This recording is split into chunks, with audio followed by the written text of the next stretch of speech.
Oklahoma Alliance for Geographic Education. Today we have OCAGE teacher consultant Susan Smith, who is joining us all the way from Alaska, and she'll be providing an overview of East Asia, along with some information about the ongoing pandemic.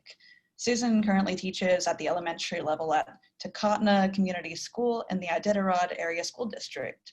If you'll stick around for a few minutes after the session, I'll go over the information about the PD certificates along with some of OCAGE's upcoming opportunities. And you'll also be able to download Susan's presentation materials at the link that I'm about to drop in the chat box for you in case you want to follow along while she's going over it. So Susan, if you're ready to get started, we're ready for you as soon as you're good to go. All right, thank you, Becca, and thank you, Brenda. I really appreciate being able to do this. Like she said, I do live in Alaska. I retired in Oklahoma 6 years ago, and I decided to come to Alaska to work, and it has been a real challenge. I live in a community with 53 people, and we have 15 students in my school. So it's definitely a far cry from Lawton to 150 middle schoolers, for sure. I've been a teacher consultant since about 2002, and I have been involved in a lot of the World Geography conferences, as well as I presented the giant traveling Oklahoma map summer before last at the OCAGE workshop that there was. So some of you may have seen me, some of you may not have. What I'm doing today is Asia's cultures and the 2020 health crisis. And it's primarily going to focus mostly on the health crisis, and you will be doing math today. I have some up-to-date, as of current COVID information that you'll be using as part of your math that you're going to be doing. So I'm going to share my screen, and like I told Becca, I've never done this before, so I'm going to have to play with it a little bit. Okay. Share screen would be helpful. Okay.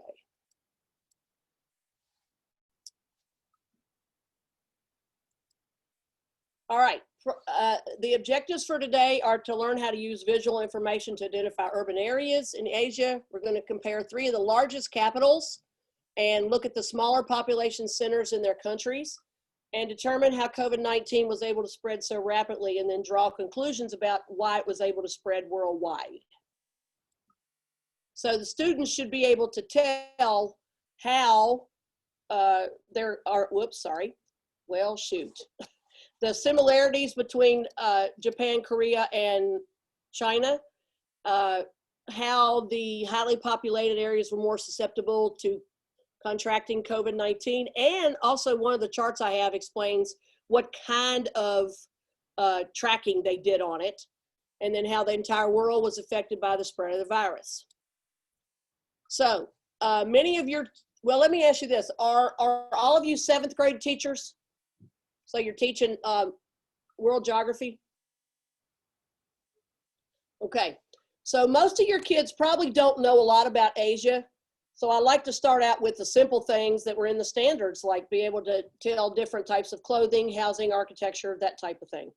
So I found 3 photographs of different formal wear that are worn in these 3 countries.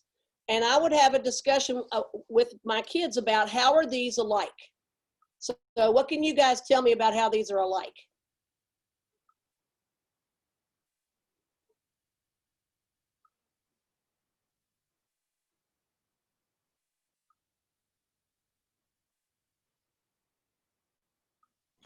Okay, hearing nobody. What I would focus on. Silk. Silk. Made out of silk. Okay. Most made out of silk. Okay. What else would you see as being the same? Wrapped around, fully covered. Okay.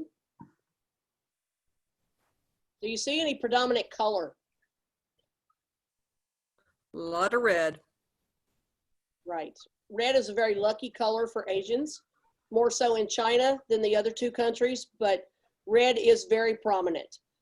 And if you will notice, the men all have similar colors that the women are, except for the man in purple.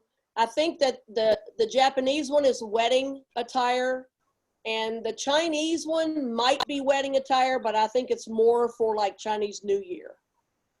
But getting kids to notice that South Korea's clothes are definitely different, and you've got the high weight, you got the different color split is at the chest as opposed to where the waist would be, and they have a lot more gold on them as far as adornments like buttons or that type of thing. Okay, the next thing then would be typical living spaces. These are, and I will say I got all of these pictures off of Bing Images.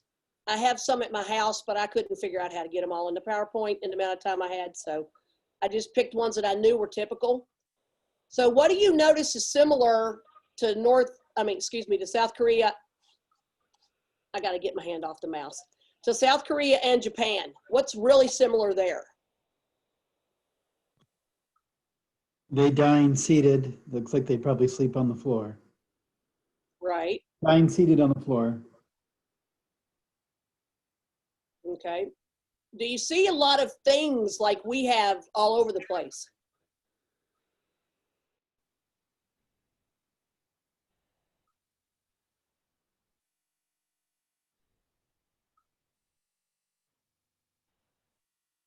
You may see a few wall hangings. There may be a pot somewhere, or there may be some flowers, but they don't have statues, and they don't have their walls completely full of pictures and all that type of thing. Now, in the Chinese picture, what do you see that looks really similar to us? Furniture. Exactly. It's not a multi-use room like the other two. Right. And do we have windows similar to those with the up and down shades?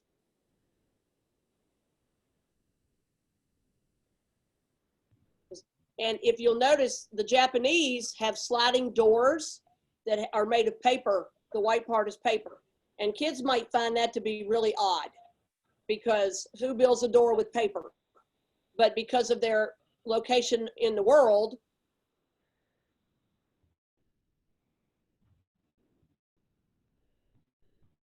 what I like about these three pictures is it shows kids that you don't have to have a lot of things in your house to be happy. You have lots and lots of family that come over and live in these typical living spaces. They don't expect to see a lot of big screen TVs, even though you do see one in Japan. They're more about family. In all three countries that I've been to, I have not seen one home that is cluttered like most of ours are. And one thing you might want to do, have the kids compare, well, what does your house look like compared to these? Which one do you like better? And I use these type of things for writing prompts, even for 7th and 8th graders, to get them to think about what they're looking at. Okay, and then we go on to architecture. And I meant to ask, have any of you all been to any of these three countries? Yes. No. Okay. TR, is that you speaking? Yes. Where have you been? All of them? Any? To Seoul, I've been to Beijing, Hong Kong, Tokyo, Kyoto, Osaka. Okay. All right. What I like about Asian architecture is that it's totally different from what we have in this country. And what do you think might be the first thing that kids will notice about the roofs?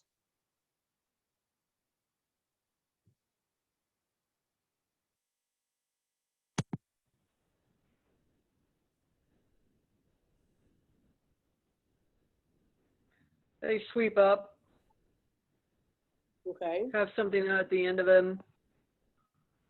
They may be familiar with the word pagoda, maybe not. Right. Do you notice in the Seoul picture, it looks like little figures on the corners? I know you can't see it very well in this picture, but those are usually animals. And the more of those that are on your house or your building, the more important you are in the community or in the city. And in the Palace Museum of Beijing, and I call it that because that's what its real name is. English people call it the Forbidden City, but on most of these buildings where people actually lived, there may be 1 or 2 of these little animals, or there might be 10 or 15, and people could tell the difference between who was important and who was even more important in that particular area. What do you notice about the area around the buildings?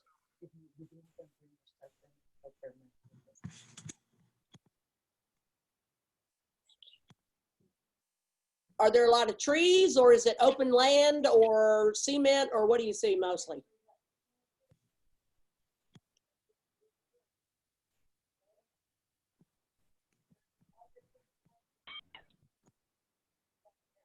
Well, most of these are wide open spaces. And I know that in China, they said that they build like this because of invaders.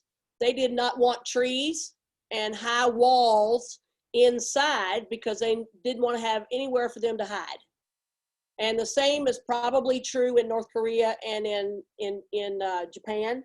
They were always being invaded by somebody.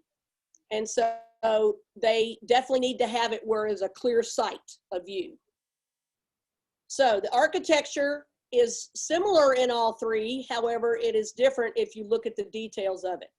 And what I have my kids do is go to, I like the Bing images the best, and just have them look at pictures of Asia. So if we're going to focus on Seoul this week or on Korea this week, I have them look at South Korean, and then I have them look at North Korean so they can get a sense of how different they are. And then I go to pictures like this one where we can see the small villages and how crowded they are, how close together on skinny roads they or on narrow roads they are, and what do most of these buildings look like they're made out of?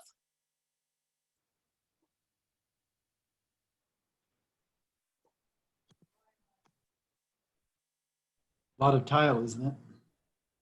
Right, a lot of tiles on the roofs, and then what do the buildings themselves look like they're made out of? Wood. Right, mostly wood. And there is one town in Japan that is a UNESCO site, and they have grass about 2 to 3 feet thick on their roof. And it's called the Grass Village, and they have to have sprinklers on their roofs because if one house is to catch fire, you can imagine how fast that would spread. And I didn't include that in this picture because people don't really live there anymore, but they used to. In China, you will usually see a tower of some type, a pagoda, or something that shows the Buddhist religion. And then in South Korea, you don't necessarily see that in every little village. And I know in a lot of Japanese ones, they tend to have them, but sometimes they're on a hill or they're in an area that people have to walk to. So you could have the kids, talk about how are these two different? These look more like single family. These look more like apartments. I mean, I know they're not apartments, but they're so close together that you would see maybe one family on top and one family on the bottom. And then over here, so many houses right next on top of each other. So just by looking at the China and Japan pictures, how could you think that this virus would spread? Person to person. And it's easily spread. You're on top of one another. Right. And does it look like that there is any division really on the Chinese one? Does it look like that there's very little room for spreading out? Probably not. Okay. Now, one thing that I like to show kids, especially if they've never seen this before, is an International Space Station satellite view of the world. And when we're talking about capital cities, Seoul, Tokyo, and Beijing, where are those on this map?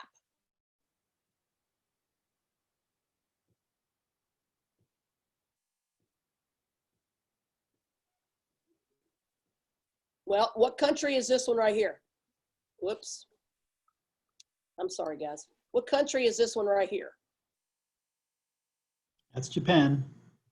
Right, Japan. And then, South Korea. okay. And then what is all this right in here? That's all China. That's all in China. And one thing, when I see a map of China, to me, it looks like a chicken. On this, it doesn't. But you can tell that Japan is extremely highly populated by all the city lights and the brightness. And what is this? Well, let me ask you this. Is this water connected to this water? Yes. Is there a hole right in there? Mm-hmm. Okay, well, let's look. This is the same thing. This is Seoul, and this is China and Russia. So what is all this right here that you see very few lights in? That's North Korea. It disappears. Right, North Korea. They do not have a lot of electricity, and if they do, it may only be on for an hour or so at a time. I think they probably have more than what we think they do. However, they don't allow it to be turned on. And then the Beijing picture, what can you tell from this satellite image about Beijing?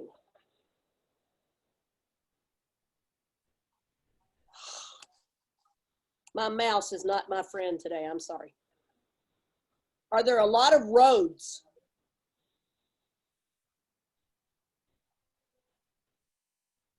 And this is the central part of China, and then they have what they call ring roads.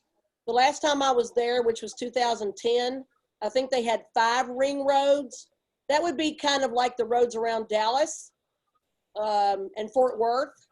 And you can go from one side of the city to the other in a pretty quick time if you use the ring roads. And then you'll see smaller communities off to the at the ends of the like spider legs. And then this is Tokyo. So does anybody know what this water is right here?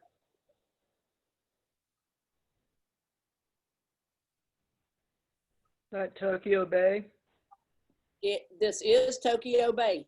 And this is a really old satellite view because these things right here at the bottom, these little, what look like lights, those are the pillars that they were putting into the water to build their bridge that goes from here to here. And they did that a long, long time ago. But this was one of the best pictures of Tokyo that I found on the NASA website, showing that they don't always stay up to date. But this is Tokyo proper.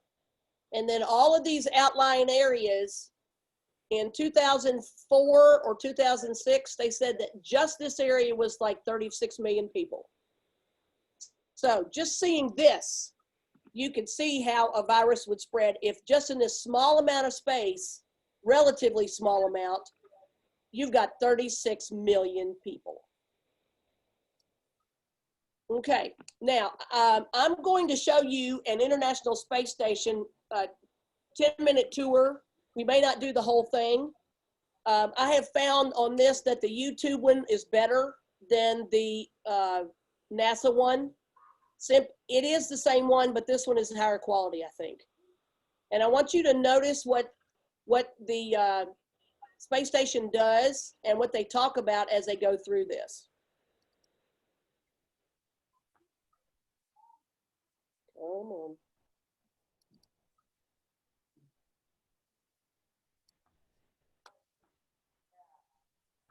Stop the share, screen share, this one right here. Okay, are you all able to see the one that says cities at night? Okay. Orbital tour around the world. Cities at night are strikingly beautiful from an orbital vantage. As members of Expedition 6 to the International Space Station, we attempted to record these images with our digital still cameras and failed. No, you didn't. The images were blurred due to the rather swift pace of orbital motion coupled with the required time exposures. However, we managed to assemble a tracking system from spare parts on space station that amateur astronomers will recognize as a barn door tracker. Using this tracking system, we were able to manually cancel orbital motion and obtain for the first time truly sharp images of cities from space. Here is Montreal, our best attempt at a handheld image. And here is Montreal taken from our orbital improvised tracking system, where detail is now seen down to about 60 meters. I show this to the kids Available because from the they've never internet, seen it usually. we are used to seeing images of the world at night from the DMSP satellite system. These images are only in black and white and are limited in detail to objects 2 miles across, as seen in this mosaic along the east coast of the United States. And here is a similar mosaic made from our images taken from space station, where we can zoom down in Google Earth style with full color to 60-meter resolution. Now we are ready to take an orbital tour around the world of cities at night. Zurich, Switzerland.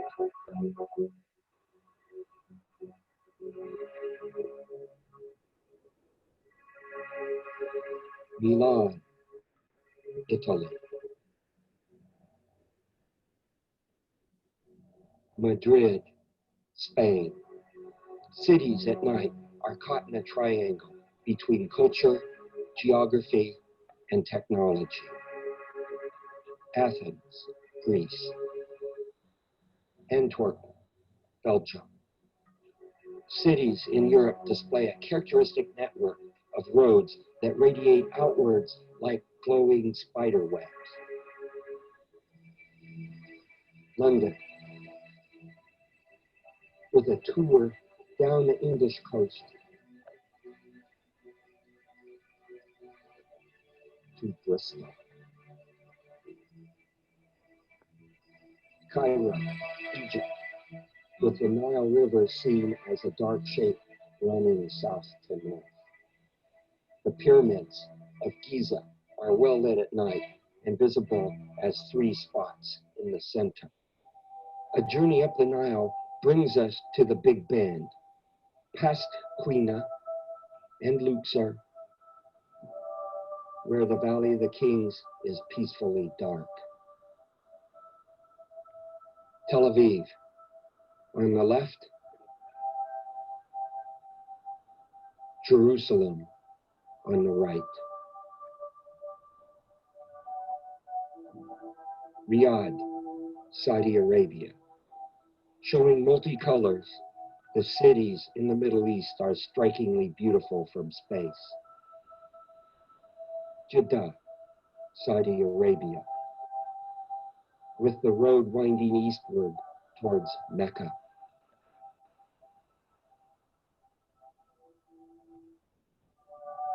And here is Mecca, seen from space at night.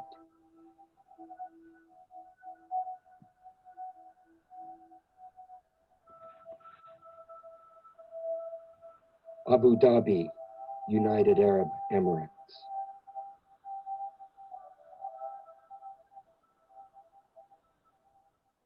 Oil field fires near Kuwait City. The northwest coast of India. India has a unique orbital signature where a multitude of small village lights are scattered over the continent, diffusely seen as if masked by a veil. Karachi, Pakistan. Manila, Philippines, where its geometry is dictated by waterfronts. Rangoon, Miramar, with a skip of moonlight reflecting off the water.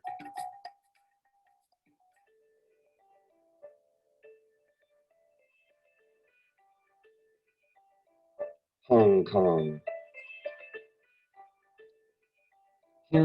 is a mosaic moving from the southeast tip of South Korea near Busan to the north Kyushu coast of Japan near Fukuoka City.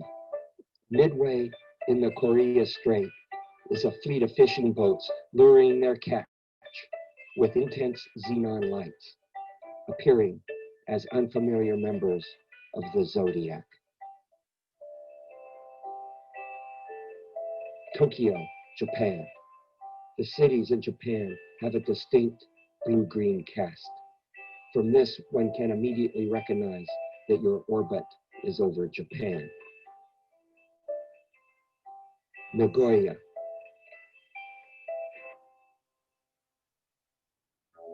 Brisbane, Australia, moving down the coast to Cape Byron.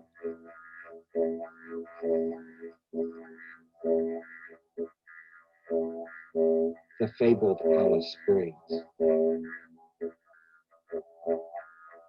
And more remote, Air Lake by moonlight, showing only a few dots of humanity. Sao Paulo, Brazil, where the older part of town is seen in blue-green from mercury vapor lighting, and the newer boroughs are yellow-orange from sodium vapor lighting. The coastal city of São Vicente comes into view.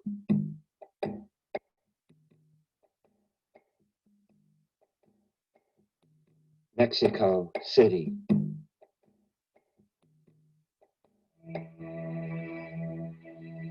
El Paso, Texas, and Juarez, Mexico. An example in one area that shows the imprint of culture on the display of lighting at night. Phoenix, Arizona, which characterizes western U.S. cities with a north-south, east-west grid that abruptly fades into darkness at the edge of town. Bend, Oregon. Rural areas are interesting not from what is seen, but rather what is not seen at all.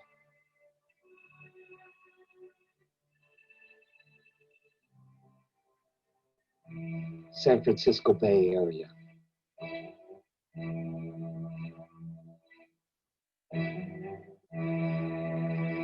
Miami, Florida.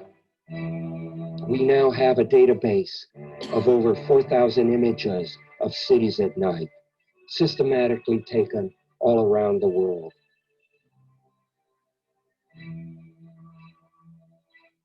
Houston, Texas, with a skip of fog. No display from space is complete without at least one image of Houston, where I-45 is visible all the way down to Galveston Island. A mosaic from Los Angeles down the Coast Highway to San Diego. The imprint of culture, geography, and technology allows one from orbit to identify what part of the nighttime world you are over simply from the display of lights below. Our nation's capital, Washington, D.C. Clearly visible is the outline of the District of Columbia.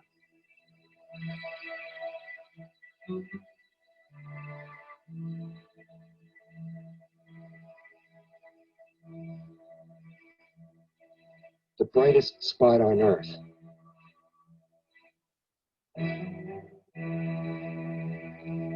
Las Vegas, Nevada, our beacon for humanity.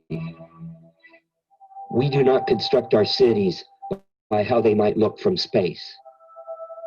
Cities at night may very well be one of the most beautiful, unintentional consequences of humanity.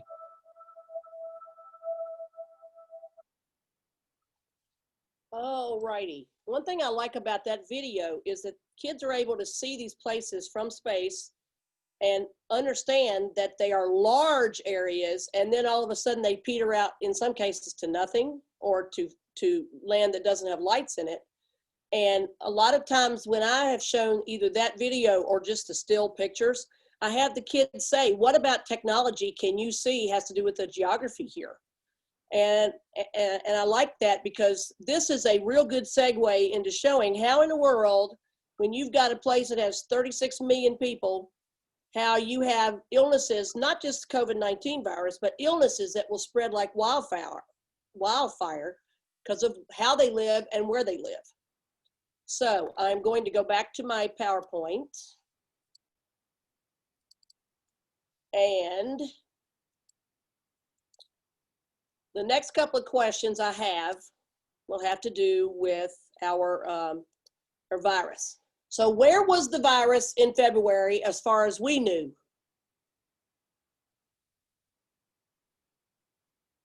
Or had we even heard of it in February?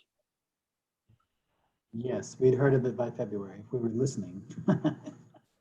It was definitely in China. It was, I think it was in Seattle by then.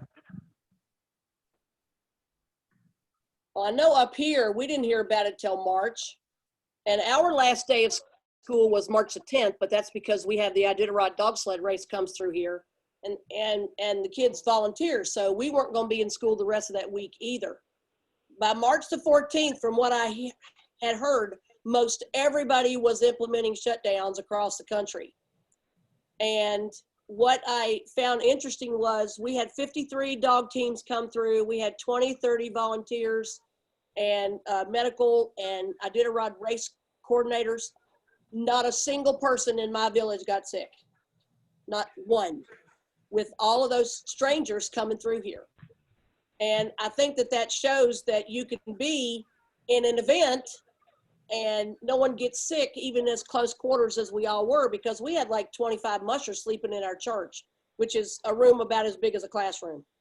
So if anybody had been sick, we'd have been really in big trouble. But because we were in the middle of nowhere and the mushers had been in the middle of nowhere, we only heard of one person out of those 53 teams that actually even got sick. And she didn't get sick until after the race. So we found that the good thing about living in the middle of nowhere, Alaska, was that we did not get this virus.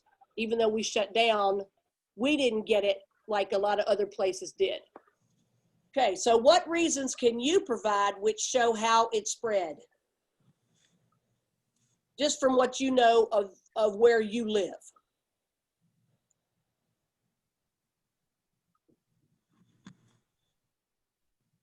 Do you think kids will be able to answer this question as much as they've been hearing about it since February, March? Okay. What do you think the world statistics are of today? Now, if any of you have already looked on the sheet or have gone to the website, you already know what it says. But what do you think that the amount of cases so far this year has reached? What level across the world? Well, we're going to go to some websites and you'll be able to see. In February, this is pretty much where this was contained. And if you'll notice, there were a couple of countries in Europe. There was us, but it was predominantly in the Middle East and in Asia. So in February, how many total cases does it show were confirmed in the red?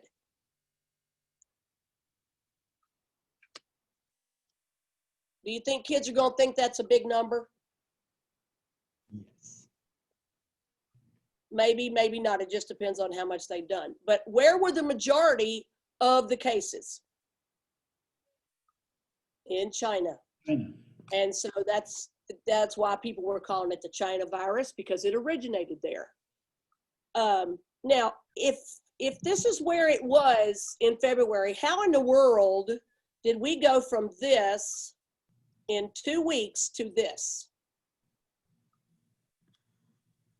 Air travel. Air travel. Mostly air travel. Because people didn't know what they had, or they didn't know they had it. And what else besides air travel would have been a cause for a lot of the spread.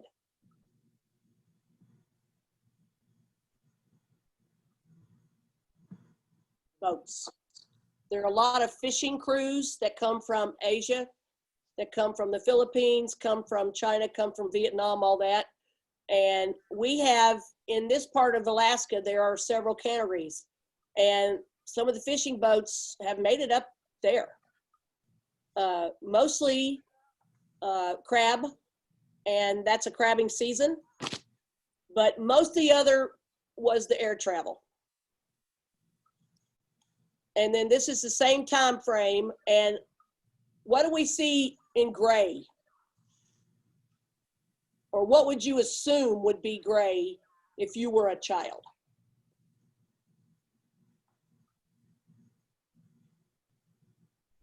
Countries that did not have the virus, or if they did, they didn't have very much of it. And then there are going to be some countries that say 0, 0 for confirmed and deaths because they haven't given us any information. And you'll be able to see that on a map in just a minute. Okay, then 10 days later, there was a report done. Sorry, I have to stop the share and I've got to go back to my my website that has this on there. Come on. Because you're not going to be able to see the whole chart that I found that is very interesting. Okay, this is from the World Health Organization, and they have all of the continents or the regions, and they show all the states that are all the countries that listed any kind of confirmed cases and how many deaths there were and how it was transmitted. Now, if you'll notice in Asia, what is almost all of them, what was their transmission? Can you all see this screen? No, we can't see the screen you're looking at. Okay, I'm sorry. I apologize. I thought That's okay. I had it on. I've got to find where I am. Well, actually,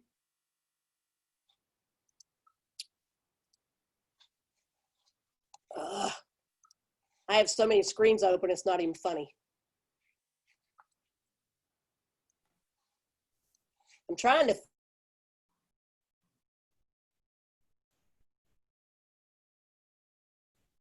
Okay, can you see this one now?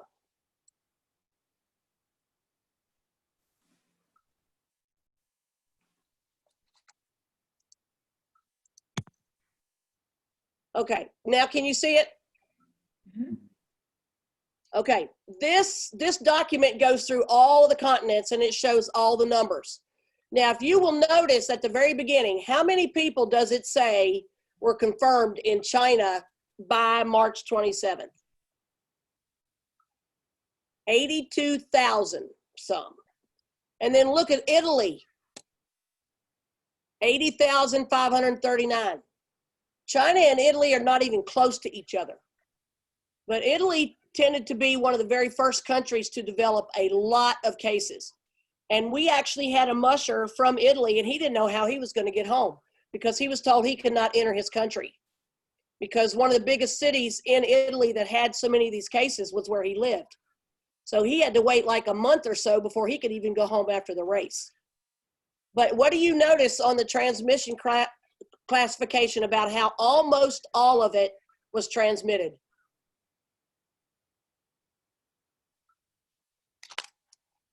Local transmission. Now this one's under investigation. This one was imported, but they didn't have very many people. And then most of Europe, local transmission. Now, what I found interesting was, I can bring up the document that this came from. Okay, stop share. And then I want to show you the other screen.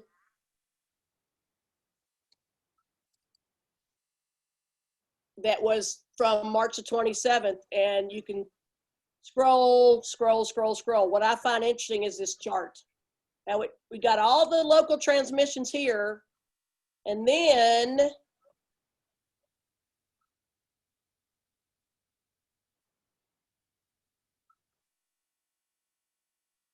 when you get to South America and Central America, you see a lot of imported cases. So those are people who flew in or came in on boats. So our part of the world had a lot more that came in from other places rather than local transmission. And what I like about this chart is you could give kids you could give groups of kids, and I don't know how many of you all are doing real school or how many of you are doing virtual school. You could give them continents that they have to look at and be able to see where were the most cases found on each of these continents and which countries had the most deaths as well as just general transmission rate. And this was March 27th when pretty much we had all gone into quarantine. A lot of places had. And I think what I like about this too is that you've got a lot of numbers here, and the numbers are not so big that your age kids aren't going to be able to work with them. Okay. Now I want to show you this right here. This is as of today. Do you see most places are still in the dark blue, or have they gotten lighter? Now that it's September, we've had 6 months of this. Are you noticing? I don't think you're sharing your screen anymore. Oh man, I am so sorry. Sorry to tell you that. No, I'm glad you did. Okay. Now can you see it? Yes. Okay. So you've got this map, and then you've got this one. And what I like about this one is you can just hover your mouse over it and it'll tell how many cases there are. It doesn't tell how many deaths there are, but on this one, it does. So you hover the mouse and you can compare these, because it says we have like 6,200,000 cases. But if you look at this one, it says we have 6,500,000 cases. So there's a discrepancy between these two organizations. But in some countries, like in Russia, it's like just over 1 million from this COVID site. But on the World Health Organization, it's about the same. So I'm not sure where exactly they're all getting their data from, because it seems to me that if the Russian one is similar to the other one, then so should ours be. And then on this one, this was this morning at 11:38, and it now says that there's 27 million global cases.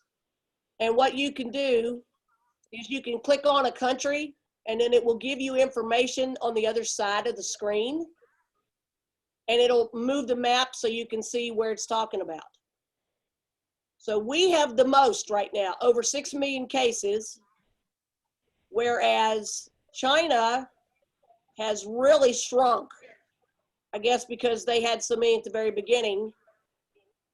But now they're down to 90,000. And they've only had 4,700 deaths. So, you know, I think they knew something we didn't know. But you can use these to help your kids see on a daily basis what this does. From day to day, it's going to change. And what I would like to see people do is to, like I said, assign kids some places that are pretty highly, have a lot of confirmed cases, and have them track it for like a week. Have them do a bar graph, a line graph, a bar graph, whatever, and have them write down every day. Have them pick maybe one country on each continent, or have them pick several countries on the same continent and have them track it every day for a week and see if they can tell, you know, why are the deaths going up? Why are the deaths coming down? Why are there fewer cases? Why are there more cases? Now, yesterday being Labor Day, what did a lot of people do in our country? Had a lot of parties, most likely, cookouts, that kind of thing. Do you think that this number tomorrow might be higher, or next week might be a lot higher? I'm going to say it probably is. But we also know that there are a lot of false positives. And finally, the CDC has agreed that, yes, some of their original testing was faulty. But I am not going to go into that kind of discussion with it, because the purpose of this lesson is to show kids how it spreads and then how it gets higher and how it gets lower, depending on what's going on in your particular area. Now, I want to go back to the slideshow.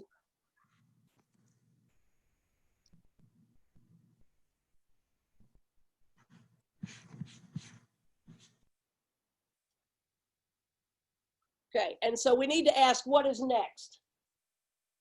They can discuss what happened between February 2020 and now.